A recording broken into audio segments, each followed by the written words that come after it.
নমস্কার, আমি সঞ্জীব আর আপনারা দেখছেন আমারই চ্যানেল। শীতকালের সবজি বাগান শুরু করেছিলাম। অর্থাৎ চারা রোপণ থেকে, মাটি তৈরি করা থেকে, সার দেওয়া থেকে কি গাছ বসিয়েছিলাম সব দেখিয়েছিলাম। কথা দিয়েছিলাম যে সবজির ফলন কেমন হয় সেইটাকে দেখানোর জন্য। ঠিক তাই আজকের দেখাবো আমার বাগানের সবজি কেমন ফলেছে। অর্থাৎ ফুলকপি, ওলকপি বা অন্যান্য সবজি, বেগুন থেকে শুরু করে কেমন ধরনের তাদের চেহারা বা কেমন ধরনের তাদের ফলন হয়েছে, জাস্ট সেইটুকু এক ঝলক আপনারাই লক্ষ্য করে দেখে নিন।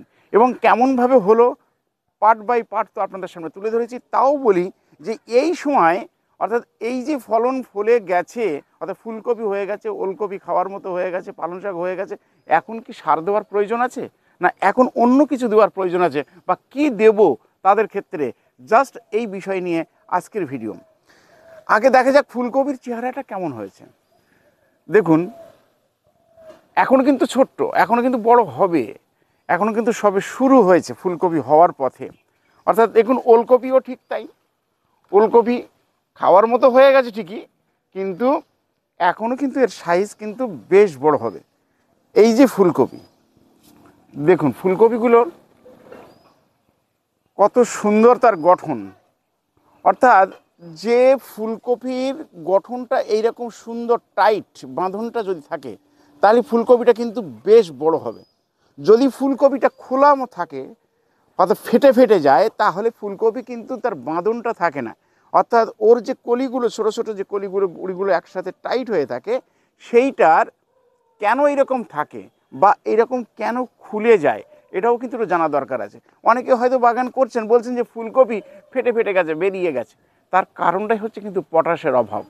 আমরা যে সার ব্যবহার করে থাকি, জৈব বলুন আর অজৈব বলুন, রাসায়নিক বলুন বা এমনি আমাদের অর্গানিকই বলুন, যখন আমরা সার ব্যবহার করে থাকি না কেন, মাটিতে দিই না কেন, মাটি যখন প্রস্তুত করে থাকি, তখন কিন্তু বারবার বলে থাকি মাটিতে কিন্তু পটাশ অবশ্যই দিতে হবে।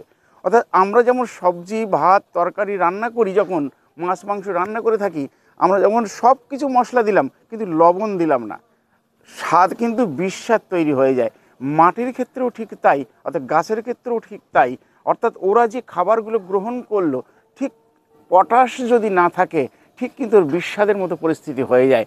অর্থাৎ মাটির মধ্যে যতটুকু থাকে তারা গ্রহণ করে নিল, বাদ বাকি তার অভাবের ফলে কি হয়, ওই জিনিসগুলোকে ফাটতে থাকে। অর্থাৎ অনেক সময় দেখবেন ফল ফেটে গেছে, অর্থাৎ পটাশের অভাব। অর্থাৎ দেখা যাচ্ছে ফুলকপির বাঁধন ছেড়ে যাচ্ছে, পটাশের অভাব। অর্থাৎ অসময়ে যাদের যেটা হওয়ার কথা, কিন্তু অসময়ে সেটা তার ব্যতিক্রম ঘটে যাচ্ছে। তার মানে তার কিন্তু এই রকম ধরনের কিছু কিছু ঘটনার জন্যে এই ঘটনাগুলো কিন্তু ঘটে থাকে। তাই আমাদের মাটি প্রস্তুতকালীন আমাদের এই কটা জিনিস, এনপিকে ব্যালেন্স, অর্থাৎ নাইট্রোজেন, ফসফরাস, পটাশ, এই তিনটে কিন্তু সব সময়ের জন্য কিন্তু একটা ব্যালেন্স করে মাটিতে আমাদের প্রয়োগ করা উচিত। তাহলে কিন্তু এই রকম সবজি আমরা কিন্তু ফলাতে পারি। যে সবজি দেখুন, এইবার বলা যাক যে এই যে ফল ফলে গেছে, তাহলে এবার কি আমরা এখনও কিন্তু সেই সার ব্যবহার করব? আমি বলবো না।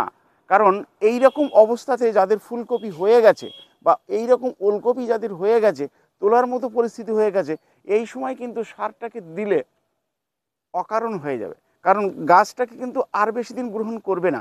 অর্থাৎ মাটির মধ্যে যে সারটাকে আপনি বিগত দিনে দিয়েছেন, বিগত সময়ে আপনি প্রয়োগ করেছেন, সেই সারটা কিন্তু এখনও পর্যন্ত কিন্তু মাটির মধ্যে আছে, এখনও সেইটা কিন্তু সে গ্রহণ করতে পারে। তার জন্যে তার দরকার কিন্তু জল। এসেনশিয়াল হচ্ছে তার ক্ষেত্রে হচ্ছে খুব গুরুত্বপূর্ণ, সেটা হচ্ছে কিন্তু জল। জলটা যদি পরিপূরকভাবে যদি দিতে পারেন, তাহলে কিন্তু আপনাকে আর কোনো সার প্রয়োগ করতে হবে না। যদি না এই রকম অবস্থাতে এসে দাঁড়ায়, যদি না ছোট্ট থাকে, অর্থাৎ সবে গুটি ধরেছে ফুলকপির বা ওলকপির বা বিটের বা গাজরের বা মূলোর বা যাই হোক না কেন, সেই ক্ষেত্রে আপনাকে কিন্তু একটু সার প্রয়োগ করতে হবে। সার বলতে কি, আপনি কিন্তু এখন কোনো রাসায়নিক সার দেওয়ার প্রয়োজন নেই। আপনি শুধু সর্ষের খোল ভিজানো জল, যদি পারেন সর্ষের খোলের মধ্যে হয়তো 1 কিলো সর্ষের খোল ভিজিয়েছেন, তার সাথে 200 গ্রাম বা 150 গ্রাম আপনি ডিএপি ফেলে দিলেন, বা 10-26 এনপিকে আপনার এই 10-26-26 এনপিকে, এইটাকে আপনি ওর সাথে দিয়ে দিলেন। তো দুটো একসাথে কিন্তু আপনার মিক্সার তৈরি হয়ে গেল।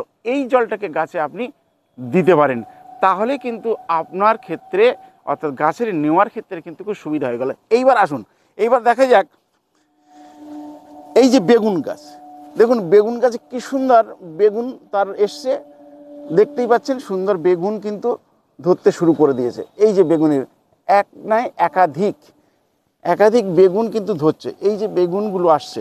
এই বেগুন গাছের ক্ষেত্রে কিন্তু সারটাকে কিন্তু খুব গুরুত্বপূর্ণ, জলটাকে কিন্তু গুরুত্বপূর্ণ, কারণ এটা কিন্তু ক্ষণিকের জন্য নয়, কারণ এরা কিন্তু দীর্ঘস্থায়ী, অনেক দিন ধরে কিন্তু আপনার এটা কিন্তু দেবে।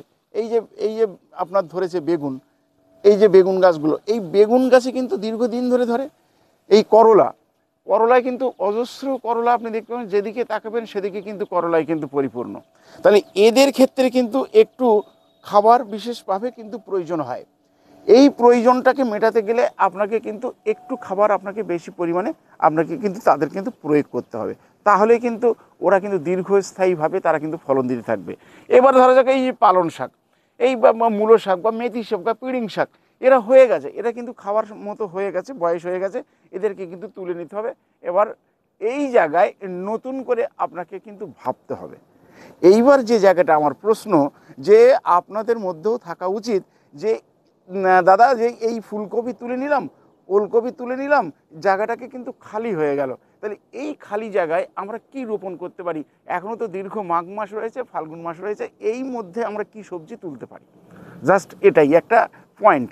ধরুন এই ফুলকপি তোলা হয়ে গেল, ফুলকপির সাথে তোলার আগেই আমি কিন্তু করেছি কি, এখানে কিন্তু দিয়েছি শশা দিয়েছি এবং ব্রোকলি দিয়ে দিয়েছি। এই ব্রোকলিটা একটু দেরিতে হয়, তাহলে এই ব্রোকলি হতে গেলে আপনার একটু সময় লেগে যায়, তাই আমরা কি করি যে এই ফুলকপি তুললাম, ওলকপি তুললাম, জায়গাটাকে ব্ল্যাঙ্ক হয়ে গেল, আমি সেই জায়গাটাকে কিন্তু একটা ব্রোকলি লাগিয়ে দিলাম। আবার কি করেছি না, আপনার এই যে ফুলকপির এটা যখন প্রথম লাগিয়েছি ঠিক তার পরে 10 দিন বা 15 দিন পরে দেখবেন যে আবার ছোট গাছ কিন্তু ওর মধ্যে রয়ে গেছে, অর্থাৎ এটা উঠে গেল, আবার ওটা কিন্তু শুরু হয়ে গেল, ওটাও হতে থাকলো। এইভাবে যদি একটু বুদ্ধি করে যদি সবজি লাগাতে পারেন, তাহলে ফুলকপি বা ওলকপি একবার খাওয়ার পরে, কারণ ওর থেকে তো আর হবে না, তাহলে আমাকে নতুন আবার চারা বসাতে হবে, সেই চারা নতুন করে বড় হবে, তারপরে আমি ফুলকপি খাবো।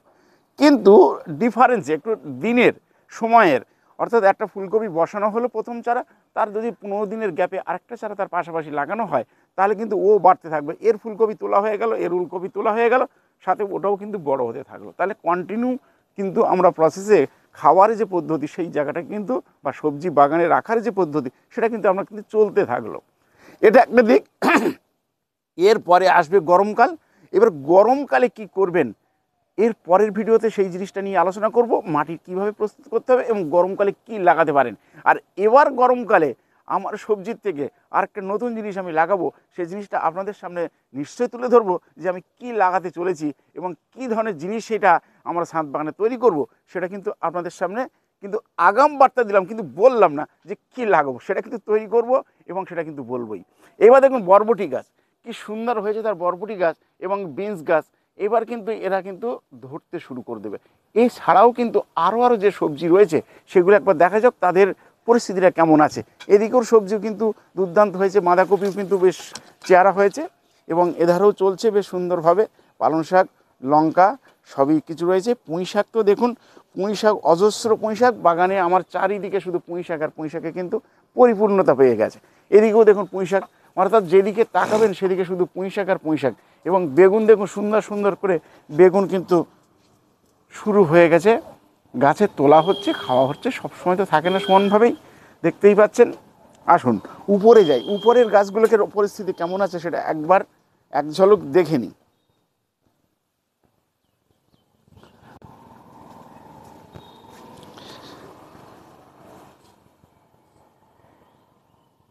দেখুন লঙ্কা গাছে বলেছিলাম, লঙ্কা তোলার সাথে সাথে আবার যে খাবার প্রয়োগ করেছিলাম বা যে জিনিসগুলো প্রয়োগ করেছিলাম, তার ফলে কিন্তু দেখুন আবার নতুন করে কিন্তু গাছ ভর্তি কিন্তু ফুল এসে গেছে।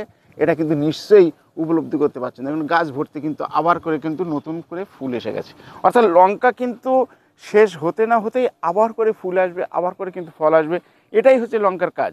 কিন্তু সেই জায়গাটাকে ধরে রাখতে হবে, তাকে খাবার দিতে হবে সময় মতো, ওষুধ দিতে হবে। এবার আসে টমেটো।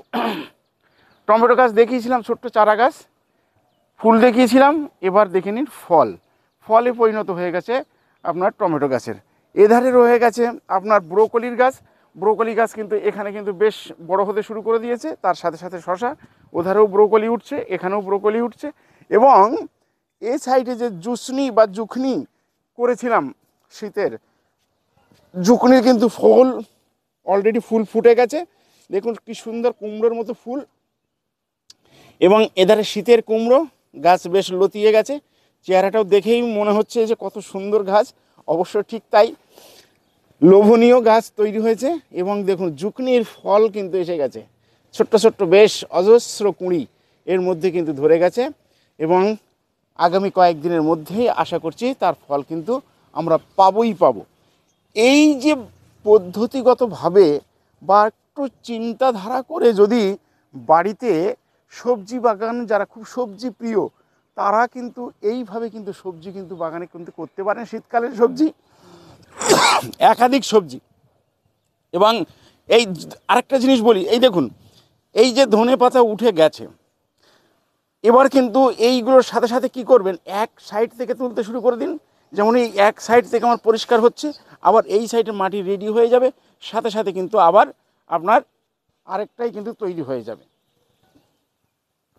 তাহলে সেই অনুযায়ী আপনাকে কিন্তু চিন্তাধারা রাখতে হবে যে কিভাবে আপনাকে ধনেপাতা লাগাতে হবে। অর্থাৎ একাধিকবারে কিন্তু আমরা ধনেপাতা খেতে পারি।